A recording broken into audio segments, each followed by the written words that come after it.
Salam sejahtera bagi kita semua. Perkenalkan, nama saya Cindy Karina Adam, mahasiswa Universitas Muhammadiyah Palu, jurusan Kesehatan Masyarakat, NIM 2011071004. Baik, saya akan menjelaskan materi tentang sistem reproduksi. Mungkin kalian sudah tahu sistem reproduksi itu apa. Baik, saya akan menjelaskannya. Sistem reproduksi adalah suatu rangkaian dan interaksi organ dan zat dalam organisme yang dipergunakan untuk berkembang biak.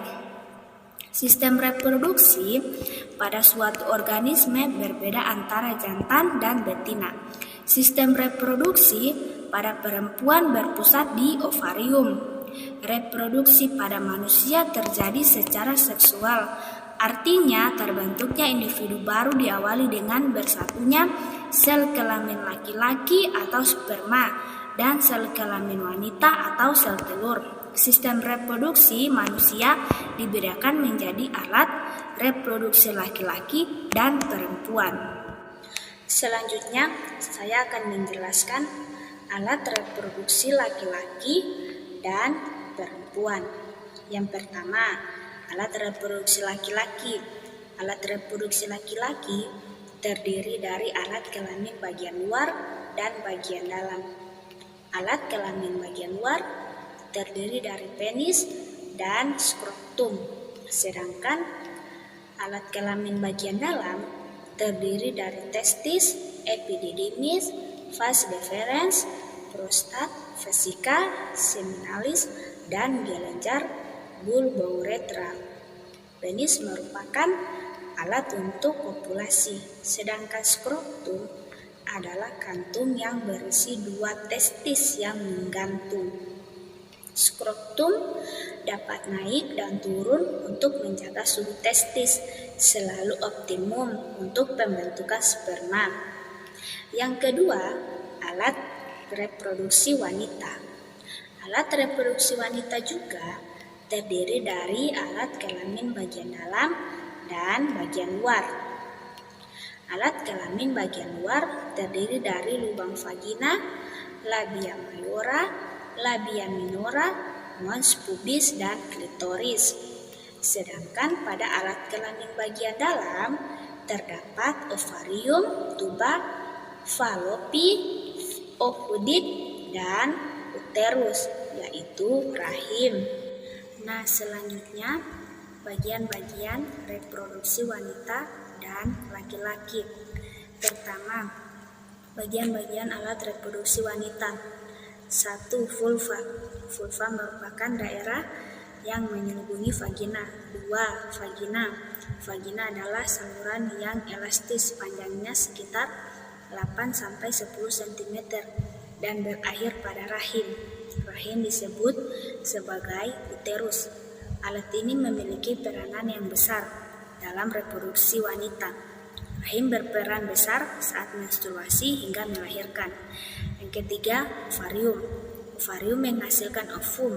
Ovarium disebut sebagai indung telur. Letak ovarium di sebelah kiri dan kanan rongga perut bagian bawah. Yang kedua, bagian-bagian alat reproduksi laki-laki. 1. Testis. Testis adalah tempat untuk menghasilkan sel kelamin jantan atau spermatozoa dan juga hormon kelamin jantan atau testosteron. Yang kedua, epididymis. Epididymis adalah saluran yang keluar dari testis. Ketiga, vas deferens adalah saluran yang merupakan lanjutan dari epididymis. Fungsinya adalah sebagai penghubung antara epididymis dengan kantong sperma.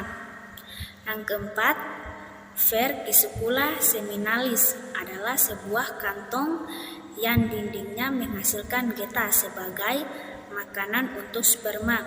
Yang kelima, uretra adalah saluran urin dari kandung kemih sampai keluar tubuh melalui penis. Yang keenam, penis adalah organ yang berperan dalam proses kopulasi. Yang ketujuh, skrotum adalah adalah kantong testis yang berfungsi melindungi testis dan mengatur suhu testis. Selanjutnya, sistem kerja reproduksi laki-laki dan perempuan. Pertama, sistem kerja reproduksi laki-laki. Sistem kerja reproduksi laki-laki berkembang semenjak anak laki-laki masih berada di dalam kandungan ibunya. Dengan adanya enzim dan hormon, maka setiap bagian dari sistem reproduksi pria akan mulai terbentuk pada janin yang masih berusia 2 bulan. Pada saat mengalami pubertas, maka sistem reproduksi pria secara penuh akan mengalami proses pendewasaan sampai keseluruhan aktif. Yang kedua, sistem kerja reproduksi wanita. Wanita akan matang dan berfungsi secara normal, biasanya pada saat wanita masuk akil balik, yaitu pada umur sekitar 8 hingga 12 tahun. Apabila wanita mengalami haid untuk pertama kalinya, maka tubuhnya sudah mengalami proses produksi sel telur yang dapat dibuahi oleh sperma pria.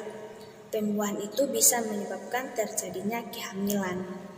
Selanjutnya, penyakit pada sistem reproduksi wanita dan laki-laki. Yang pertama, penyakit sistem reproduksi pada wanita. 1. Gangguan menstruasi. 2. Kanker vagina. 3. Kanker ovarium. 4. Kanker rahim.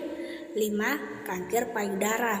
Yang kedua, penyakit pada sistem reproduksi laki-laki. 1. Hipogonadisme. 2. Uretritis. 3. Epididymitis. 4. Infertilitas. 5. Impotensi. Baiklah, itulah penjelasan materi dari saya tentang sistem reproduksi. Lebih dan kurangnya saya mohon maaf. Wassalamualaikum warahmatullahi wabarakatuh.